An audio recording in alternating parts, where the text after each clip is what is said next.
Selamat pagi anak-anak. Selamat pagi, Bu. Apa kabar kalian hari ini? Baik, Bu. Sudah berdoa tadi? Sudah, Ibu. Mas sudah. Kalau belum berdoa, kita berdoa bersama-sama ya. Iya, Ibu. Kita siapkan hati untuk berdoa ya. Iya, Bu. Ibu sedang angkat doa ya. Iya, Bu. Dan Bapa, Putra, Kudus. Terima kasih Tuhan atas penyertaan yang Kau berikan untuk kami, sehingga pada hari ini kami bisa berkumpul di tempat ini untuk memulai pelajaran kami. Kami mohon kiranya Kau selalu menyertai kami sepanjang pelajaran kami hari ini. Semuanya kami pasrahkan kepadamu lewat bantuan Kristus Tuhan kami. Amin. Bapa, Putra, dan Roh Kudus. Amin. Sudah absen tadi? Sudah, Ibu. Ada yang tidak hadir? Hadir semua, Bu. Baik. Anak-anak, hari ini kita belajar tentang panas dan perpindahannya. Subtema pelajaran kita hari ini yaitu tentang perpindahan panas di sekitar kita. Baik anak-anak, tujuan kita belajar tentang panas dan perpindahannya agar kita dapat mengetahui peristiwa-peristiwa yang terjadi tentang panas dan perpindahannya di sekitar kita, baik di lingkungan rumah, di sekolah, atau di mana saja kamu berada. Adik-adik semua, hari ini kita yang pertama tuh belajar tentang teks eksplanasi. Siapa yang sering baca cerita di sini? Saya, Ibu. Ya. Ati kemarin ada baca berita tentang apa? Terjadi interaksi antara manusia dengan lingkungan alam, Ibu. Baik anak-anak, Ati dapat itu media berita dari mana? Dari TV, televisi, atau dari koran? Koran, Ibu. Baik anak-anak, yang Ati baca itu yang dapat dari koran itu merupakan contoh teks eksplanasi tentang peristiwa interaksi antara manusia dengan lingkungan. Di sini Ibu akan menjelaskan tentang yang pertama itu pengertian teks eksplanasi. Anak-anak, teks eksplanasi merupakan teks yang menjelaskan tentang suatu proses terjadinya suatu terbentuknya fenomena alam atau manusia. Hari ini, seperti yang kamu udah baca di buku kita, diminta satu orang untuk baca contoh teks eksplanasi. Untuk aktif, silakan baca contoh teks eksplanasi yang berikut. Manusia adalah makhluk sosial yang tidak hanya bergantung pada sesama manusia, melainkan juga bergantung pada alam. Dalam kehidupan sehari-hari, manusia terus berinteraksi atau berhubungan dengan alam.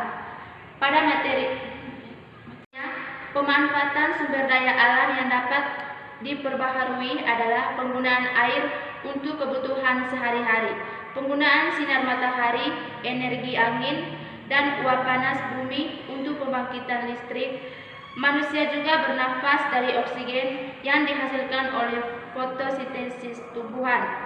Selain pemanfaatan sumber daya abiotik, manusia juga memanfaatkan sumber daya biotik dari alam. Contohnya adalah manusia mendapatkan makanan dengan cara memakan makhluk hidup lain berupa tumbuhan dan hewan. Manusia juga memanfaatkan kayu untuk membuat rumah dan perobatan, menggunakan tanaman herbal untuk membuat obat, melakukan pertanian, perkebunan, dan peternakan. Baik anak-anak, dari contoh teks eksplanasi yang teman kalian baca tadi, yang dengan tema tentang interaksi manusia dengan lingkungan sosial, itu merupakan contoh kehidupan manusia yang berinteraksi dengan alam.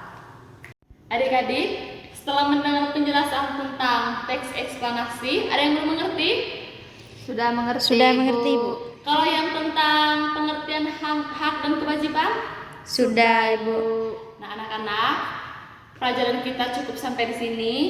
Tugas untuk kalian sebelum pulang rumah, kalian catat semua. Baik anak-anak, selain mengetahui tentang interaksi dengan manusia sekitar, kita perlu juga memahami tentang kita juga perlu mengetahui tentang hak dan kewajiban. Sebagai warga masyarakat, kita pasti memiliki hak yang melekat pada diri kita sejak lahir. Iya, Bu. Jadi, anak-anak, Ibu ingin bertanya kepada kalian, apa itu hak? Saya, Bu. Ya, Bel? Hak adalah segala sesuatu yang melekat pada diri seseorang sejak saat lahir. Ya, baik. Anak-anak, hak itu merupakan segala sesuatu yang melekat pada diri manusia sejak dalam kandungan. Nah, contoh hak itu apa-apa saja? Hak. Ya, Atik. Hak untuk hidup. Terus, Hak untuk berkeluarga. terus Hak untuk kalian juga hak untuk mendapatkan pendidikan. hak Oh iya, Ibu. Hak untuk kalian menerima pelajaran dengan baik. Baik anak-anak, selain memiliki hak, kalian semua juga memiliki kewajiban. Ibu mau tanya dulu, apa tuh kewajiban? Saya, Bu. Iya, Atik, kewajiban apa tuh pengertian kewajiban sebagai warga masyarakat? Kewajiban merupakan sesuatu yang harus dilakukan oleh pihak tertentu secara tanggung jawab. Baik, anak-anak, kewajiban itu merupakan tanggung jawab kalian. Seperti contohnya, kewajiban kalian tuh membayar uang sekolah. Haknya kalian itu untuk mendapatkan pendidikan. Nah, itu merupakan hak dan kewajiban. Sebagai warga masyarakat, kalian harus benar-benar memberikan hak kalian, benar-benar menuntut hak kalian dan memberikan kewajibannya kepada negara. Ya. Dari cerita tadi kita dapat mengetahui manusia itu tidak hanya bergantung pada sesama manusia, tetapi manusia juga bergantung pada alam.